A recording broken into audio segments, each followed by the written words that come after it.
I'm going to play a moment from Fox News for you that I think matters for reasons that go way beyond just a liberal getting the better of the conservative co-hosts, even though that is an example of what this is.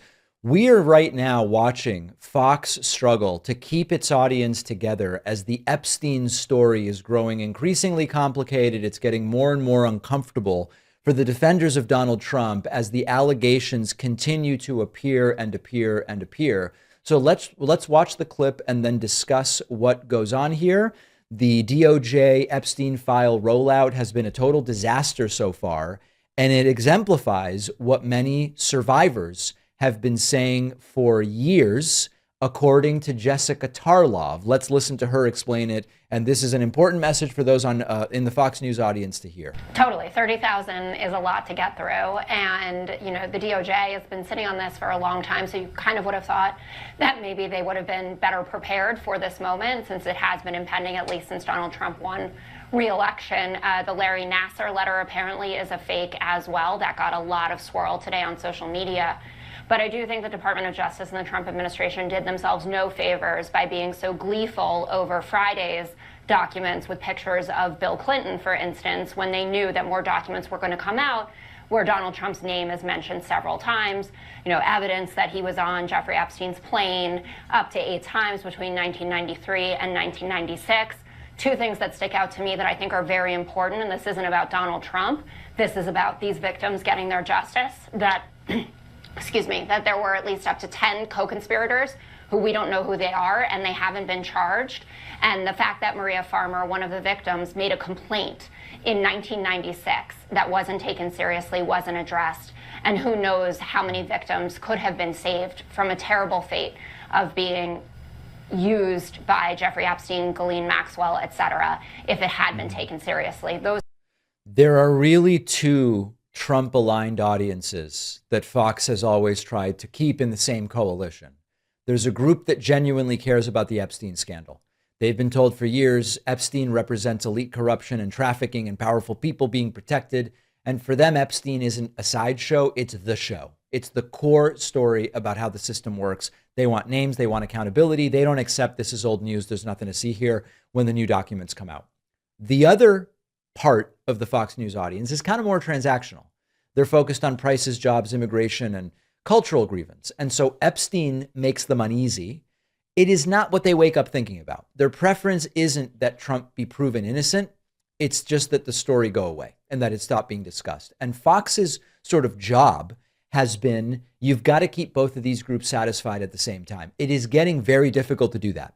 And the reason is that the Epstein files don't really fit Fox's usual defensive playbook. They're not coming from Democrats. They're not coming from activist journalists. They're coming from the Department of Justice. They're coming from FBI files, from court records, the same institutions that Fox tells viewers you should distrust, except when they're useful or when Trump is involved.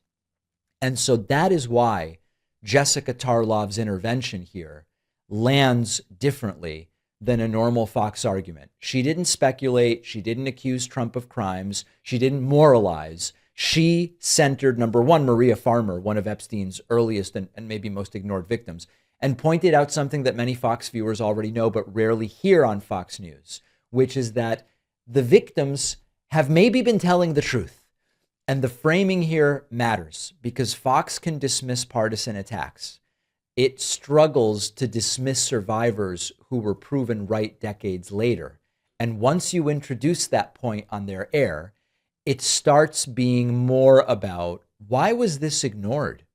Why was this a silence that a lot of people were allowed to benefit from for so long? And so for the Epstein-focused Fox audience, there's a contradiction that Fox News hasn't resolved yet. If Epstein mattered when the story implicated Democrats or global elites, why doesn't it matter right now? There was a moment when the Epstein files leaked, I think it was Friday, where every network was covering it. And Fox had some innocuous, I don't know if it was like, I think it was a story about 2 rats fighting for a bagel in the New York subway or something like that, which was so emblematic and representative of the problem here. Now, for the economically focused viewers, the problem is different now, but it is still a real problem. This story is not going away. It keeps producing documents and names and unanswered questions, and every attempt to minimize it is feeling bigger rather than smaller. And so the reason that Fox's response has been what it has been, which is a lot of ignoring, but then some minimizing and whatever, is they're not really sure how to bridge the gap between these two sides of their audience. That's what I believe makes the Epstein scandal different from other Trump scandals. Now, it is still the case that for a lot of viewers of Fox, and even just for a lot of voters in general, while they are concerned about the Epstein story, what is really hitting them is the economic situation.